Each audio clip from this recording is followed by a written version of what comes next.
ಇದು service oriented job ಹೌದಾ. So ಯಾವ ರೀತಿ ಕಷ್ಟಗಳು ಬರ್ತವೆ, ಯಾವ ರೀತಿ ಜನಸ್ನೇಹಿಯಾಗಿ ಜನರ ಪರವಾಗಿ ನಿಲ್ಲುವಂಥ ಕೆಲಸ ಏನು ಬರುತ್ತೆ, so that police department always stand by it. ಇದಕ್ಕೇನಾದರೂ ವಾಲಂಟಿಯರ್ಸ್ ಸಪೋರ್ಟ್ ಏನಾದರೂ ತಗೊಳ್ಳೋ ಯೋಚನೆ ಇದೆ? ಇಲ್ಲ, ನಾವೇನು ವಾಲಂಟಿಯರ್ಸ್ನ ತೊಗೊಂಡಿಲ್ಲ. ಕೀಪ್ ದ ರೋಡ್ಸ್ ಕ್ಲಿಯರ್ ಮತ್ತು ಫುಟ್ಪಾತ್ ಕ್ಲಿಯರ್. ಬಟ್ ಅವ್ರಿಗೆ ಅಲ್ಟರ್ನೇಟಿವ್ ಸೊಲ್ಯೂಷನ್ ಬೇಕು, ಯಾಕಂದರೆ ಅವ್ರಿಗೆ ಹೊಟ್ಟೆಪಾಡು ಇಂಪಾರ್ಟೆಂಟ್. ನಮ್ಮ ಥರನೂ ಕೂಡ ಅವ್ರದ್ದು ಹೊಟ್ಟೆಪಾಡಿದೆ. ಅವ್ರಿಗೆ ಅಲ್ಟರ್ನೇಟಿವ್ ನಾವು ಜಾಗ ಕೊಡ್ದೇ ಅವ್ರನ್ನ ನಾವು ಏನೋ ಒಂದು ರೀತಿ ಆಕ್ರಮಣಕಾರಿಯಾದಂಥ ಒಂದು ಸ್ಟೆಪ್ಪನ್ನು ತಗೊಳ್ಳೋದು ಕಷ್ಟ ಆಗುತ್ತೆ. ನೆಕ್ಸ್ಟ್ ಪ್ರೊಸೆಸ್ಸು ಆ ಕನ್ಸರ್ನ್ ಇಲಾಖೆಗೆ ಏನು ಯಾರಿಗೆ ಬೇಕಾಗಿರುತ್ತೆ ಅವರಿಂದಲೇ ಪತ್ರ ವ್ಯವಹಾರ ಮಾಡ್ತಾರೆ. They will work as A facilitator. So they will facilitate the entire process. ಈಗ ತಹಶೀಲ್ದಾರ್ ಆಫೀಸಿಂದ ಕೆಲಸ ಆಗಬೇಕಾಗಿದ್ದು ಅವರಿಂದ ಅರ್ಜಿಯನ್ನು ತಹಶೀಲ್ದಾರ್ ಆಫೀಸಿಗೆ ಕೊಡಿಸಿ ತಹಶೀಲ್ದಾರ್ ಆಫೀಸಲ್ಲಿ ಫಾಲೋ ಅಪ್ ಮಾಡಿ ಅದು ವರ್ಕ್ ಆರ್ಡರ್ ಆಗೋವರೆಗೂ ಕೂಡ ಅದನ್ನು ಪ್ರೊಸೆಸ್ಸನ್ನು ಇವರೇ ಫಾಲೋ ಅಪ್ ಮಾಡ್ತಾರೆ. ಪೊಲೀಸರಿಗೆ ಮೊದಲೇ ತರಬೇತಿ ಕೊಟ್ಟಿದ್ದಾರೆ, ಯಾವ್ಯಾವ ಇಲಾಖೆಗೆ ಯಾವ್ಯಾವ ಬರುತ್ತೆ ಅಂತ. ಈ ಪೊಲೀಸ್ ಸ್ಟೇಷನ್ ಜ್ಯೂರಿಸ್ಡಿಕ್ಷನ್ನು, ಮಿಸ್ಸಿಂಗ್ ಕೇಸಸ್ಸು, ಹಲವಾರು ಮಾಹಿತಿಗಳು ಅದರಲ್ಲಿದೆ. ಮುಂಬರುವಂಥ ದಿನಗಳಲ್ಲಿ ಈ KSP ಆ್ಯಪ್ ಜೊತೆಗೇ ಅಕ್ರಾಸ್ ಕರ್ನಾಟಕ ಈಗ ಜಿಲ್ಲಾವಾರು ಇರುವಂತಹ ಒಂದು ವ್ಯವಸ್ಥೆಯನ್ನು ನಾವು ಬಳಸ್ಕೊಂಡು ಇದನ್ನು ಮಾಡ್ತಾ ಇದ್ದೀವಿ. ಮೋಸ್ಟ್ ಪ್ರಾಬಬ್ಲಿ ಮುಂಬರುವಂಥ ದಿನಗಳಲ್ಲಿ ಆ KSP ಆ್ಯಪ್ ಅಡಿಯಲ್ಲೇ ಇದೊಂದು ಸಾರ್ವಜನಿಕರಿಗೆ ಉಪಯುಕ್ತವಾಗುವಂಥ ಒಂದು ಈಗೇನು ನಾವು ಲಾಕ್ ಡೌನ್ ಸ್ಪೀಡ್ ಸಿಸ್ಟಮ್ ಅಂತ ಕೊಟ್ಟಿದ್ದೀವಿ, ಆ ವ್ಯವಸ್ಥೆನ ಆ ಆ್ಯಪಲ್ಲೇ ತರುವಂಥ ಸಾಧ್ಯತೆಗಳನ್ನು ಕೂಡ ಇದೆ. ಅವಾಗ ಅದು ಅಕ್ರಾಸ್ ಕರ್ನಾಟಕ ಸೇಮ್ ಆಗಿಬಿಡುತ್ತೆ. But as of now this is for ಜಿಲ್ಲಾವಾರು. ಸೊ ಇದನ್ನು ಹೆಚ್ಚು ನೀವು ಬಳಸ್ತಾ ಹೋದಂಗೆ ಇದರದ ಯೋಜನೆ ಪರಿಣಾಮವಾಗಿ ಯಾಕಂತಂದರೆ it depends upon how much public will use it. ಅವ್ರು ಹೆಚ್ಚು ಬಳಕೆ ಮಾಡಿದಷ್ಟು ಇದರ ವ್ಯವಸ್ಥೆ ಪರಿಣಾಮಕಾರಿಯಾಗಿ ಆಗ್ತಾ ಹೋಗುತ್ತೆ. ತಾವು ಕೂಡ ಮಾಧ್ಯಮದವರು ತಮ್ಮನ್ನೇ ಲಾಕ್ ಮಾಡಿ ಹೋಗ್ಬೇಕಾದ್ರೆ ಈ ವ್ಯವಸ್ಥೆನ ಒಂದ್ಸರಿ ಚೆಕ್ ಮಾಡಿ. We need feedback. ಯಾಕಂತಂದರೆ ಇದು ಹೊಸ ವ್ಯವಸ್ಥೆ ಇರೋದ್ರಿಂದ ಹೇಗೆ ವರ್ಕ್ ಆಗುತ್ತೆ ಹೇಗಿಲ್ಲ ಅನ್ನೋದು ಕೂಡ ನಮಗೆ ಫೀಡ್ಬ್ಯಾಕ್ ಮುಖಾಂತರ ಗೊತ್ತಾಗುತ್ತೆ. ಈ ಫೀಡ್ಬ್ಯಾಕ್ ಬಂದಷ್ಟು ಕೂಡ ನಾವು ಇದನ್ನು ಇರುವಂತಹ ಕೊರತೆಗಳನ್ನು ಏನು ಅಟೆಂಡ್ ಮಾಡಿ ಇದನ್ನು ಇಂಪ್ರೂವ್ ಮಾಡೋದಕ್ಕೆ ಅವಕಾಶ ಆಗುತ್ತೆ. ಇವತ್ತಿನ ಅಪರಾಧಗಳನ್ನ ತಡೆಗಟ್ಟುವಲ್ಲಿ ಇನ್ನೊಂದು ಹೆಜ್ಜೆಯನ್ನು ಮುಂದುವರಿಸಿ ತಾಂತ್ರಿಕತೆಯನ್ನು ಯೂಸ್ ಮಾಡಿ, ನಮ್ಮಲ್ಲಿ ಇರುವಂತಹ ಈಗಾಗಲೇ ಎಕ್ಸಿಸ್ಟಿಂಗ್ ತಾಂತ್ರಿಕತೆಯನ್ನು ಯೂಸ್ ಮಾಡಿ ಈ ಕಳ್ಳತನ ಅಪರಾಧಗಳನ್ನು ತಡೆಗಟ್ಟುವ ನಿಟ್ಟಿನಲ್ಲಿ ಸಾರ್ವಜನಿಕರು ವಿವಿಧ ಕಾರಣಗಳಿಂದ ತಮ್ಮ ಮನೆಗಳನ್ನು ಕೀಲಿ ಹಾಕಿ ಬೇರೆ ಬೇರೆ ಪ್ರದೇಶಗಳಿಗೆ ಹೋದಾಗ ಅವರ ಮನೆ ಕಳ್ಳತನವನ್ನು ತಡೆಗಟ್ಟುವುದಕ್ಕೋಸ್ಕರ ಲಾಕ್ಡ್ ಹೌಸ್ ಬೀಟ್ ಸಿಸ್ಟಮ್ ಅನ್ನುವಂತಹ ಒಂದು ಉಪಕ್ರಮ, ಒಂದು ಬೀಟ್ ವ್ಯವಸ್ಥೆಯನ್ನು ನಾವು ಜಾರಿಗೆ ತರ್ತಾ ಇದ್ದೀವಿ. ಇದರಲ್ಲಿ ಏನು ಅಂತಂತಂದರೆ ಜನರು ಅವರ ಮನೆಗಳನ್ನು ಬಿಟ್ಟು ಹೋಗ್ತಾ ಇರಬೇಕಾದ್ರೆ ಅವರು ಕೆಲವೊಂದಿಷ್ಟು ಮಾಹಿತಿಯನ್ನು ನಮ್ಮ ಕಂಟ್ರೋಲ್ ರೂಮ್ದಲ್ಲಿರುವ ಏನಿದೆ ಇಟ್ಸ್ ಆಲ್ಮೋಸ್ಟ್ ಏನು ಲಾಸ್ಟ್ 2 years ಕಂಪೇರ್ ಮಾಡಿದ್ರಿ ಅಂತಂತಂದರೆ ನಮ್ಮ statistics almost 2 times the previous years. So ಅದು ಒಂದು ಡ್ರೈವ್ ನಡೀತಾ ಇದೆ. ಮತ್ತು 2 ಮತ್ತು 2ಕ್ಕಿಂತ ಹೆಚ್ಚು ಪ್ರಕರಣಗಳಲ್ಲಿ ಈ ಅಕ್ರಮ ಸರಾಯಿ ಮಾರಾಟ ಮಾಡೋರು ಯಾರಾದರೂ ಕಂಡು ಬಂದ್ರೂ ಕೂಡ ಅವ್ರನ್ನ ಗಡೀಪಾರು ಮಾಡೋದಕ್ಕೆ ಪ್ರಪೋಸಲ್ಸ್ಗಳನ್ನ ಸಬ್ಮಿಟ್ ಮಾಡೋದಕ್ಕೆ ಈಗಾಗಲೇ ಪೊಲೀಸ್ ಇಲಾಖೆ ಎಲ್ಲ ಪೊಲೀಸ್ ಠಾಣೆಗಳಿಗೆ ತಿಳಿಸಲಾಗಿದೆ. ಅಷ್ಟೇ ಅಲ್ಲದೆ ಈಗಾಗಲೇ ಯಾವುದೇ ಲಿಸ್ಟ್ ಆಫ್ ದ ಪೀಪಲ್ ಏನು ಕಳೆದ 3 ವರ್ಷದಲ್ಲಿ 2 ಅಥವಾ 2ಕ್ಕಿಂತ ಹೆಚ್ಚು ಪ್ರಕರಣಗಳಲ್ಲಿ ಯಾರು ಕಂಡು ಬಂದಿದ್ದಾರೆ ಅವ್ರನ್ನ ಗಡೀಪಾರು ಪ್ರಸ್ತಾವನೆಯನ್ನು ಸಲ್ಲಿಸೋದಕ್ಕೆ ಹೇಳಿದೆ. ಮುಂಬರುವಂಥ ದಿನಗಳಲ್ಲಿಯೂ ಕೂಡ ಹಲವಾರು ಗಡೀಪಾರು ಪ್ರಕರಣಗಳಲ್ಲಿ ಆ ಆರೋಪಿಗಳನ್ನು ಕಂಡು ಬರ್ತಾರೆ. Details of the schemes. So ಸ್ಕೀಮ್ಸ್ಗಳ ಡೀಟೇಲ್ಸ್ನು ಕೂಡ ನಾವು ಈ ರೀತಿ ಮಾಡಿ ಕೊಟ್ಟಿದ್ದೀವಿ. ಯಾವ್ಯಾವ ಇಲಾಖೆಗೆ ಯಾವ್ಯಾವ ಯೋಜನೆಗಳು ಬರ್ತವೆ, ಸೊ ಯಾವ ರೀತಿ ಪ್ರೊಸೆಸ್ ಮಾಡಬೇಕು ಅಂತ ಹೇಳಿ. ಸೊ ವೃದ್ಧಾಪ್ಯ ವೇತನ ಯಾರಿಗೆ ಅಪ್ರೋಚ್ ಆಗಬೇಕು, ಬಸ್ ರಿಯಾಯಿತಿ ಪ್ರಯಾಣಗಳ ಯಾರಿಗೆ ಅಪ್ರೋಚ್ ಆಗಬೇಕು.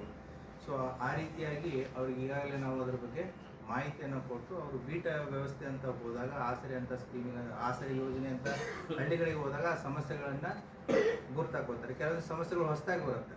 ಸೊ ಎಲ್ಲ ಯೋಜನೆಗಳು ಒಂದೇ ಕಡೆ ಇರುತ್ತಂತಲ್ಲ. ಸೊ ಆವಾಗ ಸಂಬಂಧಪಟ್ಟಂತಹ ನಮ್ಮ ಇನ್ಸ್ಪೆಕ್ಟ್ರು PSI ಅವರು ತಹಶೀಲ್ದಾರ್ ಜೊತೆಗೆ ಚರ್ಚೆ ಮಾಡಿ ಏನು ಸಹಾಯ ಮಾಡೋಕ್ಕಾಗುತ್ತೆ ವಿತಿನ್ ದ ಏನು ಸರ್ಕಾರದ ಯೋಜನೆಗಳಲ್ಲಿ ಆ ರೀತಿಯಾದಂಥ ಒಂದು ಸಹಾಯವನ್ನು ನಮ್ಮ ಪೊಲೀಸ್ನವರು ಹಿರಿಯ ನಾಗರಿಕರಿಗೆ ಮತ್ತು ಒಂಟಿ ಮಹಿಳೆಯರಿಗೆ ಮಾಡಿಕೊಡ್ತಾರೆ. ನಾವೊಂದು 3-4 ಪಾಯಿಂಟ್ಸ್ಗಳನ್ನ ಇಟ್ಟುಕೊಂಡು will have one more drive.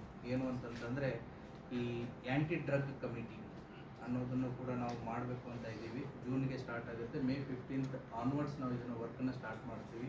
ಹೇಗೆ ಆ್ಯಂಟಿ ರ್ಯಾಗಿಂಗ್ ಕಮಿಟಿ ಅಂತ ಸ್ಕೂಲು ಕಾಲೇಜಸ್ಗಳಲ್ಲಿ ಇತ್ತು, ಹೈಸ್ಕೂಲು ಕಾಲೇಜಸ್ಗಳಲ್ಲಿ, ಅದೇ ರೀತಿ ಆ್ಯಂಟಿ ಡ್ರಗ್ಸ್ ಕಮಿಟಿ ಅಂತಂತೇಳಿ ಈ ನಮ್ಮ ಹೈಸ್ಕೂಲು PUC ಡಿಗ್ರಿ ಕಾಲೇಜಸ್ಗಳಲ್ಲಿ ಅದನ್ನು ಕಂಪಲ್ಸರಿಯಾಗಿ ಮಾಡಬೇಕು ಅಂತ. ಅದನ್ನು ಮಾಡೋದ್ರಿಂದ ಒಂದು ಅವೇರ್ನೆಸ್ಸು ಆಗಿರ್ಬೋದು ಮತ್ತು ಅದರ ಬಗ್ಗೆ ಚರ್ಚೆ ಆಗಿರ್ಬೋದು ಸ್ಟಾರ್ಟ್ ಆಗುತ್ತೆ. ಅದರ ಜೊತೆಗೆ ಸ್ಕೂಲು ಬಸ್ಗಳ ಬಗ್ಗೆ ಏನು ತಾವು ಹೇಳ್ತಾ ಇದ್ದೀರಿ, ಸ್ಕೂಲ್ ಬಸ್ಗಳ ಬಗ್ಗೆ ಒಂದು ವೆಹಿಕಲ್ಸ್ಗಳಿಗೆ ಎಲ್ಲ ರೀತಿಯಾದಂಥ ಡಾಕ್ಯುಮೆಂಟೇಷನ್ನು ಎಲ್ಲ ಇರಬೇಕಾಗತ್ತೆ, ಅವಕ್ಕೊಂದು ಪರ್ಮಿಟ್ ಇರಬೇಕಾಗತ್ತೆ, ಮೇಂಟೆನೆನ್ಸ್ ಇರಬೇಕಾಗತ್ತೆ. Even we want school bus ಒಳಗಡೆ CCTVಗಳನ್ನ ಕೂಡ ಅವ್ರು ಹಾಕಬೇಕಾಗುತ್ತೆ, ಎವನ್ GPS ಕೂಡ ಹಾಕಬೇಕಾಗುತ್ತೆ. ಆಮೇಲೆ ಡ್ರೈವರ್ಸ್ಗಳದ್ದು ಕಂಟಿನ್ಯೂಸ್ ಆಗಿ ಅವ್ರದ್ದು ಹೆಲ್ತ್ ಟೆಸ್ಟಿಂಗು ಕೂಡ ಮಾಡಬೇಕಾಗತ್ತೆ. These are the basic minimum things school ಕಾಲೇಜಸ್ಗಳು ತೊಗೋಬೇಕಾಗತ್ತೆ. Just before the school start ಆಗೋಕ್ಕಿಂತ ಮುಂಚೆ will conduct the special drives. ನಿಲ್ಲಿಸೋದ್ರ ಬಗ್ಗೆ ಆಗಿರ್ಬೋದು, ಸಾಕಷ್ಟು ಅವಾಗಲೂ ಕೂಡ ಅವ್ರ ಮೇಲೆ ಸ್ಪೆಷಲ್ ಡ್ರೈವನ್ನು ಮಾಡಿಬಿಟ್ಟು ಆಟೋದಲ್ಲಿಯೂ ಕೂಡ ಡಿಸಿಪ್ಲಿನ್ ತರೋದಕ್ಕೆ ಸಾಕಷ್ಟು ಪ್ರಯತ್ನಗಳು ಆಗಿದೆ. ಅದು ನಿರಂತರವಾದಂಥ ಒಂದು ಪ್ರಕ್ರಿಯೆ. ಅದೇ ರೀತಿ ಈಗ ನಾವು ಜಿಲ್ಲಾದ್ಯಂತ ಈಗ ಬರುವಂಥ ಜೂನ್ ತಿಂಗಳಲ್ಲಿ ಶಾಲಾ ಕಾಲೇಜುಗಳು ಮತ್ತೆ ಪ್ರಾರಂಭ ಆಗುತ್ತೆ. ನಾವು ಪೋಷಕರಿಗೆ ಏನು ಕೇಳ್ತಾ ಇದ್ದೀವಿ ಅಂತಂದರೆ, ನಾವು ಸಾಕಷ್ಟು ಅಪಘಾತ ಪ್ರಕರಣಗಳನ್ನ ನೋಡಿದಾಗ ಕೆಲವೊಂದಿಷ್ಟು ಅಪರಾಧ ಪ್ರಕರಣಗಳಲ್ಲಿ ಮೈನರ್ಸ್ ಡ್ರೈವ್ ಮಾಡ್ತಾ ಇರೋದು ಮತ್ತು ಮೈನರ್ಸ್ ವಿಕ್ಟಿಮ್ ಆಗಿರೋದನ್ನು ಕೂಡ ನಾವು ಸಾಕಷ್ಟು ನೋಡ್ತಾ ಇದ್ದೀವಿ. ಸೊ 2 ವೀಲರ್ ಇರ್ಬೋದು, 4 ವೀಲರ್ ಇರ್ಬೋದು, 3 ವೀಲರ್ ಇರ್ಬೋದು, any vehicle for that matter. So ಅಪ್ರಾಪ್ತರಿಗೆ ನೀವು ವೆಹಿಕಲ್ಸ್ಗಳನ್ನ ಕೊಟ್ಟು ಚಲಾವಣೆ ಮಾಡೋದಕ್ಕೆ ಕಾರಣೀಕರ್ತರು ಯಾರಾಗ್ತಾರೆ ಅಂದರೆ ಅವರು ಗಾರ್ಡಿಯನ್ಸ್ ಆಗ್ತಾರೆ. ಗಾರ್ಡಿಯನ್ಸ್ ಅವ್ರ ಪೋಷಕರಾಗಿರ್ಬೋದು ಅಥವಾ ಅವರನ್ನು ನೋಡ್ಕೊಳ್ಳೋರಾಗಿರ್ಬೋದು. ಆ ಹಿನ್ನೆಲೆಯಲ್ಲಿ ಕೂಡ ನಾವು ಡ್ರೈವನ್ನು ಸ್ಟಾರ್ಟ್ ಮಾಡಿದ್ದೀವಿ. ಈಗಾಗಲೇ 4 ಕೋರ್ಟ್ ಜಜ್ಮೆಂಟ್ಗಳನ್ನ ಕೂಡ ತಾವು ನೋಡಿದ್ದೀರಾ. ಸುಮಾರು 25,000 ದಂಡ ಮತ್ತು ಡ್ರೈವಿಂಗ್ ಲೈಸೆನ್ಸ್ನ 25 ವರ್ಷ ಅಪ್ರಾಪ್ತರು 25 ವರ್ಷ ಆಗೋವರೆಗೂ ಕೂಡ ಡ್ರೈವಿಂಗ್ ಲೈಸೆನ್ಸ್ ಕೊಡಬಾರ್ದು ಅನ್ನೋದನ್ನು ಕೂಡ ಕೋರ್ಟ್ ಆದೇಶ ಮಾಡಿದ್ದನ್ನು ನೋಡಿದ್ದೀರಾ. ಮತ್ತು ಅದು ಗಾಡಿ ಏನು ಡಾಕ್ಯುಮೆಂಟೇಷನ್ ಆಗಿತ್ತು ಅದನ್ನು ಕೂಡ 1 ಇಯರ್ವರೆಗೂ ಕೂಡ ಕ್ಯಾನ್ಸಲ್ ಮಾಡಿರುವಂಥ ಜಜ್ಮೆಂಟ್ಗಳನ್ನು ಕೂಡ ತಾವು ನೋಡಿದ್ದೀರಾ. ಇದು ಕೇವಲ 1 ವಾರದಂತಲ್ಲ, ಇದು ಕಂಟಿನ್ಯೂ ಆಗಿ ನಡೀತಾ ಇರುತ್ತೆ. ಸೊ ಪರ್ಟಿಕ್ಯುಲರ್ಲಿ ಬರುವಂಥ ಜೂನ್ನಲ್ಲಿ ಮತ್ತೆ ಶಾಲೆ ಕಾಲೇಜುಗಳು ಪುನರಾರಂಭ ಆಗುತ್ತೆ. ಪೋಷಕರಿಗೆ ನಾವು ಅದನ್ನೇ ಹೇಳೋದು, ಅಪ್ರಾಪ್ತರ ಕೈಯಲ್ಲಿ ವೆಹಿಕಲ್ಸ್ಗಳನ್ನು ಕೊಡೋದ್ರಿಂದ 2 ರೀತಿ ಡ್ಯಾಮೇಜ್ ಆಗುತ್ತೆ. ಒಂದು ತಮ್ಮ ಸ್ವಂತ ಮಕ್ಕಳಿಗೆ, ಎರಡನೇದು ಅಪೋಸಿಟ್ ವೆಹಿಕಲ್ದಲ್ಲಿ ಕೂಡ ವಿಕ್ಟಿಮ್ಸ್ಗಳು ಇದ್ದರು ಅಂತಂದ್ರೆ ಅವ್ರಿಗೂ ಕೂಡ ಯಾವುದೇ ರೀತಿಯಾದಂಥ ಇನ್ಶೂರೆನ್ಸ್ ಆಗಲಿ ಅಥವಾ ಸಹಾಯ ಸಹಕಾರ ಆಗಲಿ ಬರಲ್ಲ. ಯಾಕಂದರೆ ಅವ್ರ ಹತ್ರ ಡ್ರೈವಿಂಗ್ ಲೈಸೆನ್ಸ್ ಇರಲ್ಲ, ಬೇರೆ ಏನೂ ಇರಲ್ಲ. ಆದ್ದರಿಂದ ನಿಮ್ಮ ಮಾಧ್ಯಮದ ಮೂಲಕ ನಾವು ಹೇಳೋದೇನು ಅಂತಂದರೆ, ಅಪ್ರಾಪ್ತರ ವಿಚಾರ ಬಂದಾಗ ಪೋಷಕರು ಭಾಳ ಎಚ್ಚರ ವಹಿಸಲಿ. ಯಾಕಂತಂದರೆ ಅವರ ಸಂಪೂರ್ಣ ಜವಾಬ್ದಾರಿ ನಮ್ಮದೇ ಆಗಿರುತ್ತೆ.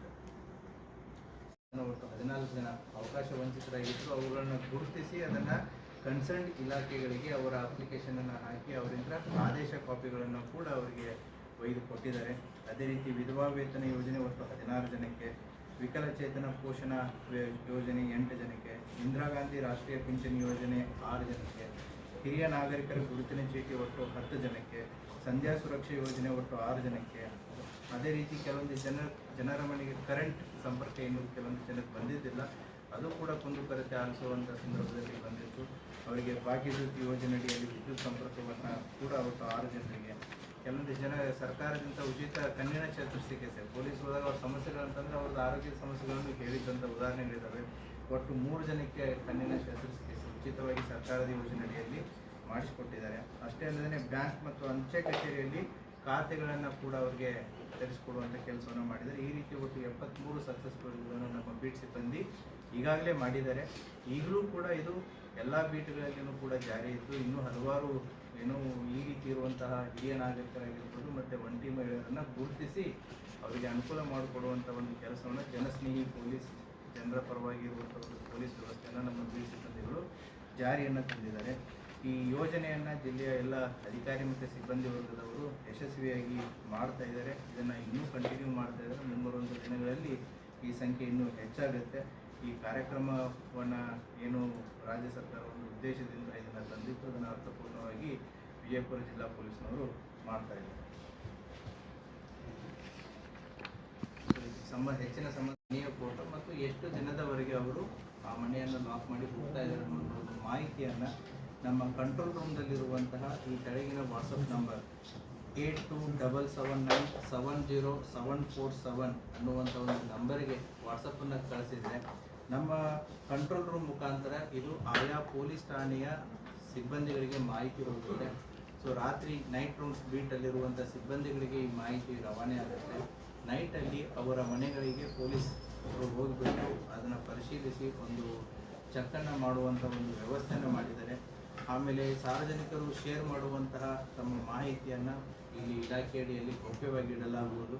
ಈ ಉಪಕ್ರಮವು ಕೀಲಿ ಹಾಕಿದ ಮನೆಗಳ ಕಳ್ಳತನ ಪ್ರಕರಣಗಳನ್ನು ನಾವು ಪರಿಣಾಮಕಾರಿಯಾಗಿ ತಡೆಗಟ್ಟುವಲ್ಲಿ ಒಂದು ಸಹಾಯ ಆಗುತ್ತೆ. ಇದರ ಜನರ ಸಹಭಾಗಿತ್ವ ಭಾಳ ಇಂಪಾರ್ಟೆಂಟ್ ಇದೆ, ಫೆಸಿಲಿಟಿ ಇದೆ, ಅದನ್ನು ಬಳಸ್ಕೊಳ್ಳುವಂತಹ ಒಂದು ವ್ಯವಸ್ಥೆ ಆಗಬೇಕು. ಆದ್ದರಿಂದ ಇದರ ನಿಮಗೆ ಈಗಾಗಲೇ ನಾವು ಈ ಪ್ಯಾಂಪ್ಲೆಟನ್ನು ಕೂಡ ಶೇರ್ ಮಾಡಿದ್ದೀವಿ.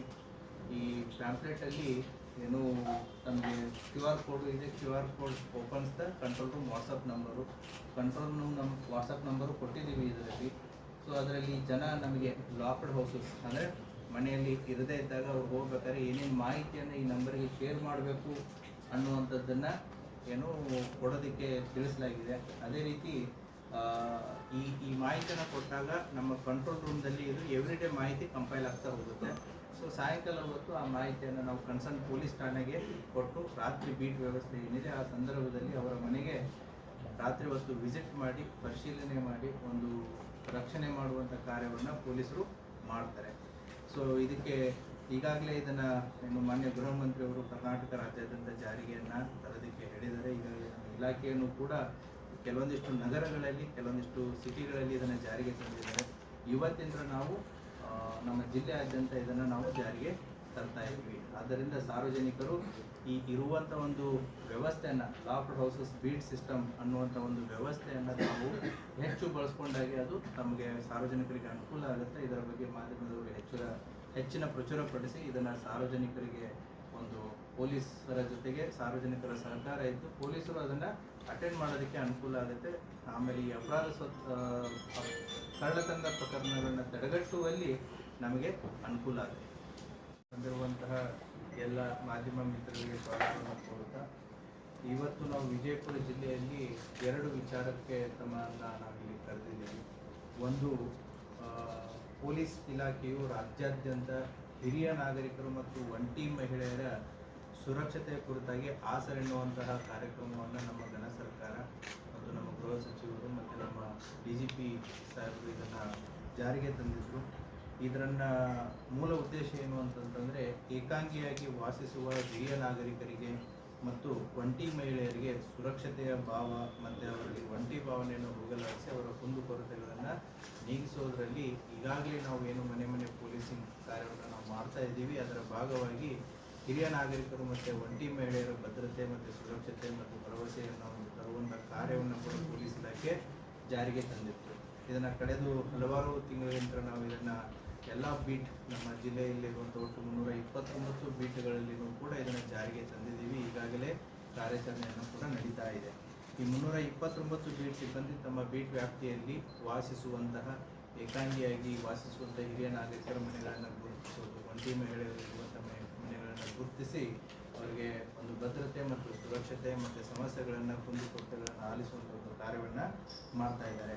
ಇದರ ಜೊತೆಗೆ ನಾವು ಒಂದು ಸ್ಟೆಪ್ ಎಕ್ಸ್ಟ್ರಾ ಹೋಗ್ಬಿಟ್ಟು ಸರ್ಕಾರದಿಂದ ಅವರಿಗೆ ಈಗಾಗಲೇ ಇರುವಂತಹ ಹಲವಾರು ಯೋಜನೆಗಳನ್ನು ಕೂಡ ಇದೆ. ಸೊ ಹೋಗಿ ಅವರ ಸುರಕ್ಷತೆ ಭದ್ರತೆಯ ಜೊತೆಗೆ ಅವರು ಏನಾದರೂ ಆ ಯೋಜನೆಗಳಿಂದ ವಂಚಿತರಾಗಿದ್ದರು ಅಂತಂತಂದರೆ ಆ ಯೋಜನೆಗಳನ್ನು ತಲುಪಿಸುವಲ್ಲಿನೂ ಕೂಡ ನಮ್ಮ ಬೀಟ್ ಸಿಬ್ಬಂದಿ ಒಂದು ಒಳ್ಳೆ ಕಾರ್ಯವನ್ನು ಕೂಡ ಮಾಡ್ತಾ ಇದ್ದಾರೆ.